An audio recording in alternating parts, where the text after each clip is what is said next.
So yeah, in the past week or so, we've seen a couple of network TV shows have Asian American characters, not only just as characters, but have these kind of like full arcs as, you know, regular human beings, regular Americans. I guess which is super exciting. Yeah. I mean, you watched The Good Place, right? I watched The Good Place. It is my favorite comedy on network TV.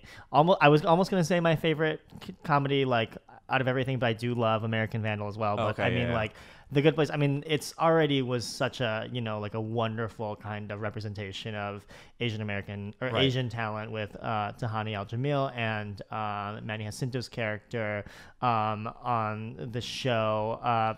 But they had this week, they had a plot just centered around Manny's character. Why is my brain even blanking on his name on this show? It's like, I swear. I think it's Jason Mendoza. Oh yeah, Jason Mendoza. Yes. I'm like, it is my favorite show. I am literally having a stroke.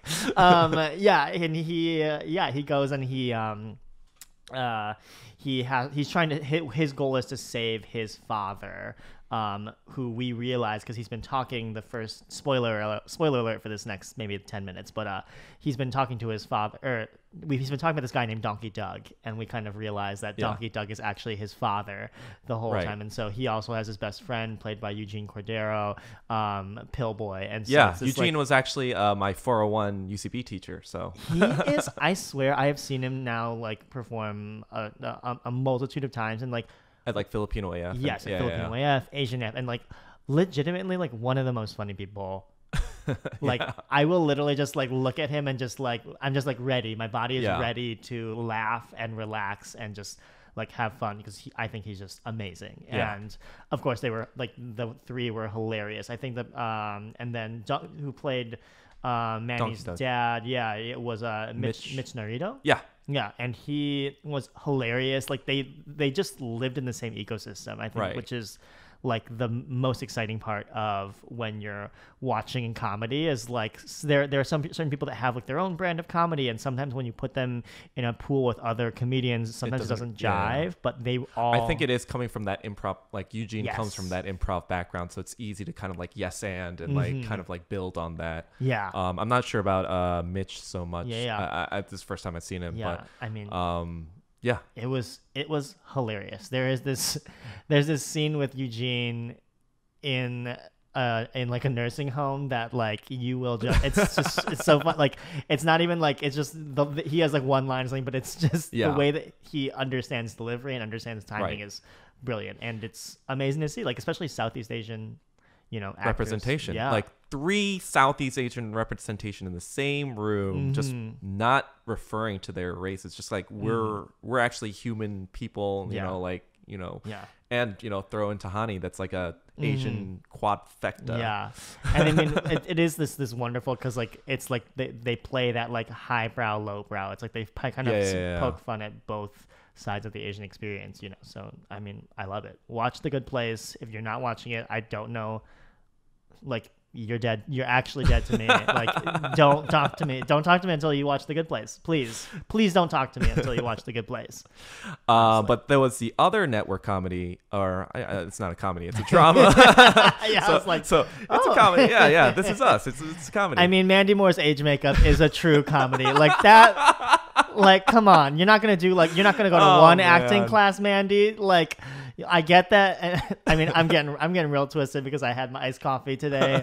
But like, you know, just like maybe like discover something with your voice, or something with the way you move your face when you got your age makeup on. It's funny because like before you mentioned that, like I kind of didn't have a problem with it, but now that I can't unsee it now. It's like it looks like a young person just playing old. She is Mandy Moore in Princess Diaries in age makeup on This Is Us. It's really wild. But yeah, so anyways, that's anyway, in today's or this past week's episode, it's actually a Korean word. It's called 감사합니다, which means thank you.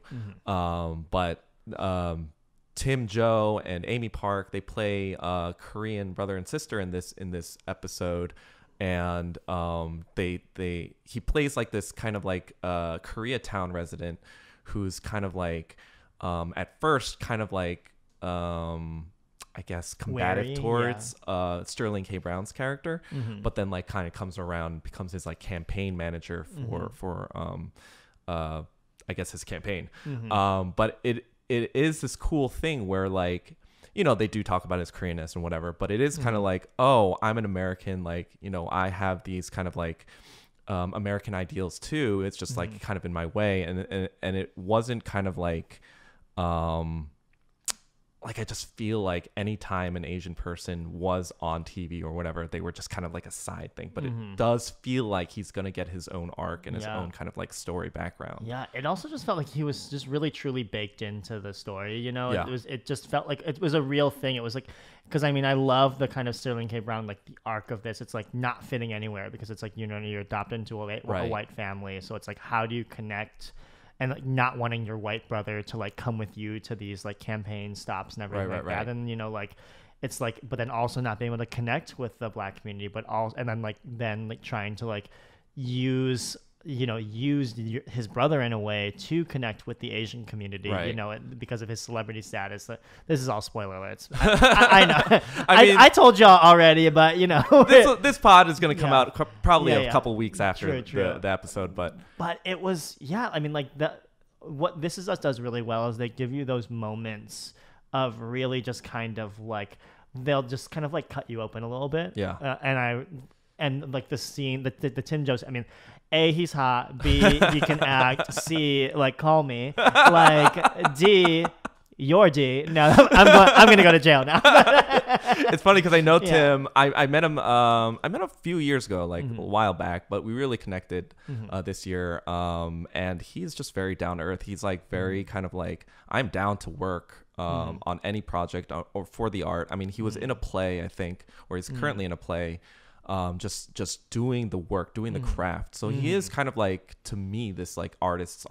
And to see him kind of like succeed, because he was on The Neighbors, he was on Dan Fogelman's other show, and that's and it was kind of like, oh man, this person has so much talent. It's good to see someone like that working. Yeah, I mean, it takes a lot of work to feel like an actor is at ease. And like, there's always this kind of moment. I don't know if you feel this, but like, whenever I watch Asians in anything, it's just like, oh God, please let them have ease. You know, not even please don't fuck it up, but it's just like there's so much pressure in those moments. You know, that because it's just like it took so much even to just get on that show, to go through all the auditions and to like literally to like then like go through your table read and then to like get on a show and like.